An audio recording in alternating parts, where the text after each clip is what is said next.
Hey everyone. So in this video, we wanted to discuss the different coordination profiles of the upper limb during force management and force production strategies. Okay. We're going to speak about this within a sporting context, but we do want to connect it back to, what we might see in a rehab setting if clients are coming into our clinic with, limitations of movement around the neck, around the shoulder, or around the spinal region, particularly from the rib cage superior. And talk about how the variability expressed at the proximal segments, the neck, the scapula, the rib cage, the humerus, those proximal segments may be influenced by the upper limb, okay, and the upper limb's ability to both manage forces and produce forces. Now, if you've listened to or watched some of our videos before, you know that we speak about this kind of overarching concept of two different strategies that our nervous system uses to interact with the anatomy, and how the anatomy interacts further with the external environment.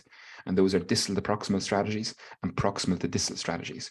So distal to proximal strategies represent strategies where our anatomy needs to be organized in a certain way to manage forces acting on our system from the external environment.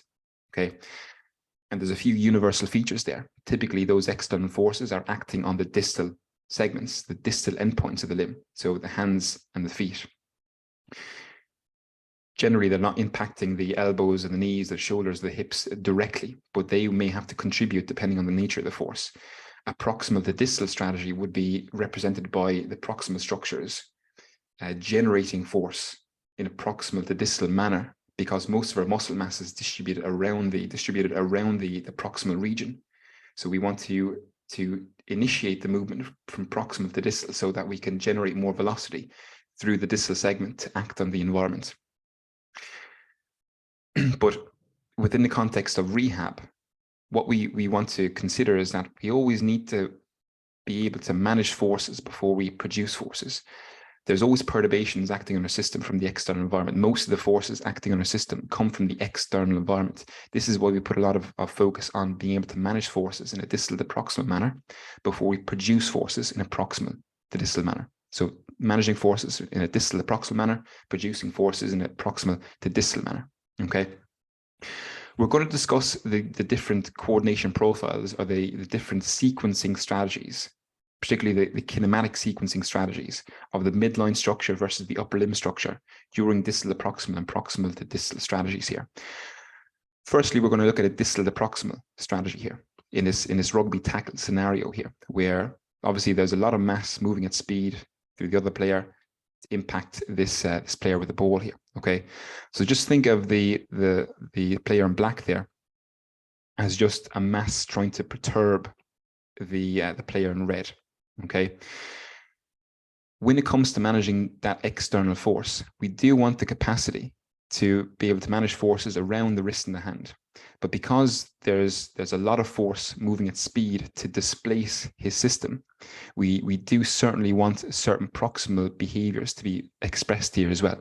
Because when forces are moving at high speed to perturb your system, you can't necessarily wait for the forces to impact your system before you develop a strategy to manage them. You need to anticipate them, because if you had to wait for the forces to impact your system, for your system to come up with some kind of strategy to manage them, by the time they impact your system, it's too late. One of the ways in which the nervous system assists this is by expressing background muscle activity, or feed forward control, or anticipatory control. And it does that by expressing more muscle activity across the upper limb. But background muscle activity, it's just there as a safety net to help assist in your ability to manage those forces. So the way this is going to happen is through greater levels of co-contraction around the wrist, around the elbow, around the midline structure.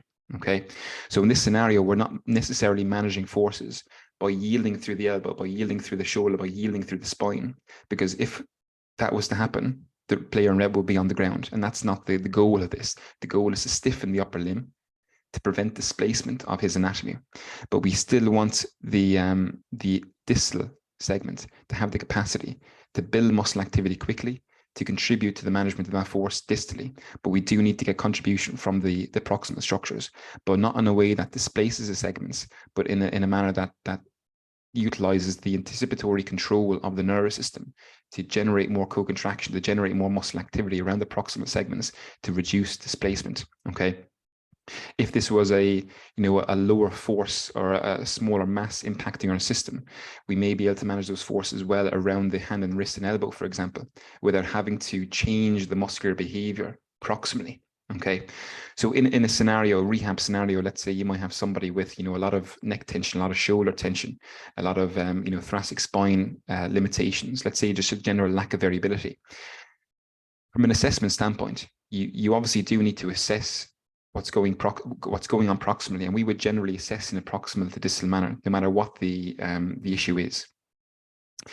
But we do need to consider the capacity of the upper limb as a whole to be able to manage forces to reduce the need for the proximal structures to express higher levels of muscle tension. Because when our system, just as I described it there, when our system can't manage forces, or when it feels as though the forces are too great for our system to be able to manage distally, it will express higher levels of anticipatory control, which is reflected through higher levels of muscle tension. But in a rehab, pain experience, movement limitation scenario, sometimes that excessive level of muscle activity proximally is more protective, and it's overprotective in a way. So sometimes all those drills directed at the proximal segments to get variability between the head and the rib cage, between the rib cage and the scapula, between the scapula and the humerus, to get more variability proximally. Sometimes that's not enough. Sometimes we need to challenge the endpoints of the upper limb to develop the capacity to manage forces distally, to actually challenge the maintenance of variability proximally. Okay, so it's all well and good to work through strategies to restore proximal variability. But if we can't manage forces distally, then sometimes we'll just continue to express this higher level of muscle activity proximally, because our system knows we can't manage forces distally. Okay, this is not a case where you're going to see this in every single client, but in every single client, at least from our perspective, we always want to work towards improving distal to proximal sequencing, distal to proximal load distribution, because it challenges the maintenance. It indirectly challenges the maintenance of the proximal variability that we would have restored early on during the rehab process. Okay.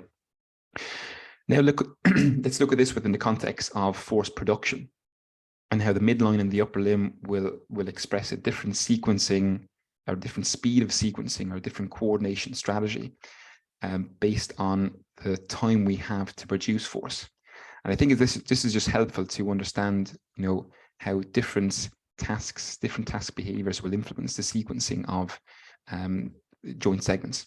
Okay, so in this scenario here, pitching a baseball, trying to throw that baseball at high speed, at high force, but in this scenario, it's not an open skill environment. Nobody's trying to push this player. Nobody's trying to perturb this player here. So he has time to generate that muscle activity. He has time to sequence the proximal segments first. So this would represent more of a proximal to distal sequencing, because you can see the trunk move first, and there's a delay in the movement of the upper limb, particularly the distal segment. So he's delaying the movement of the distal segment to be able to generate as much velocity through the distal segment as much as he can. Okay, so proximal structures move first, the trunk will move first, then there's a delay in the humerus, the forearm, and then the hand segment. Okay, so that would represent the proximal to distal sequence, because he has time to generate that muscle activity to sequence the joint segments in that manner. But when we're in a scenario where we don't have time, we may express a different sequencing behavior, where joint segments will couple at the same time in the same direction. So here you're going to see the trunk and the arm move at the same time, generally at the same time. So you're not going to see this delay in the upper limb. You're not going to see this movement of the trunk first and then delay the upper limb to generate force behind the punch, because by the time the punch actually makes contact, he'd probably get a hook into the face and he's on the ground. So there's no time to generate muscle activity in this scenario. Okay, there's a simultaneous sequencing of the midline and the upper limb in this scenario because of the time constraints. That's the key thing to understand there. So midline, upper limb move at the same time. So you can see particularly the difference between these two strategies here, this proximal to distal sequencing and this simultaneous sequencing based on the nature of the task. This is obviously much more of a kind of an open skill environment. This is more of a closed skill environment where he has time. There's no opposing player trying to push him while he's throwing the baseball at high speed. So he has time to use a sequencing strategy. Okay. Now, within the context of rehab, that might not seem very important, but it is important as we get through to the later levels or the later stages of rehabilitation, where we're trying to produce higher levels of force. Early on during rehab, particularly if you're working with an athlete that needs to go back out into environment, into a complex environment to produce high levels of force.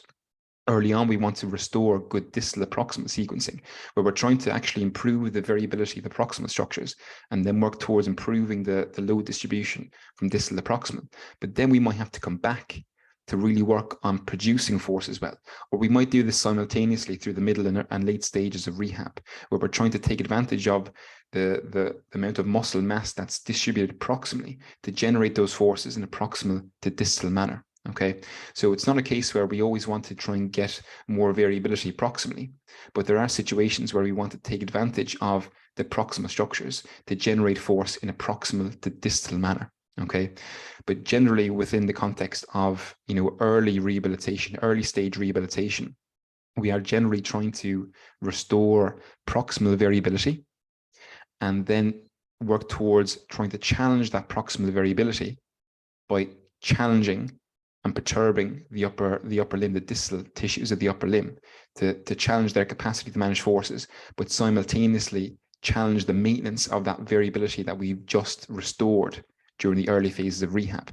Okay, so again, a simple way to look at things, but I think there's a lot of resources out there around the lower limb and how the lower limb will behave differently under different task constraints.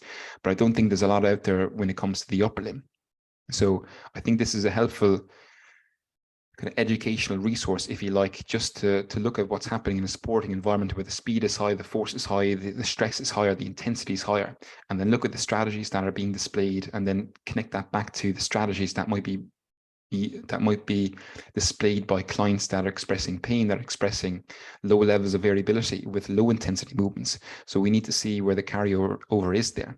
And a nice way to do that is by looking at the coordination of the joint segments during different strategies.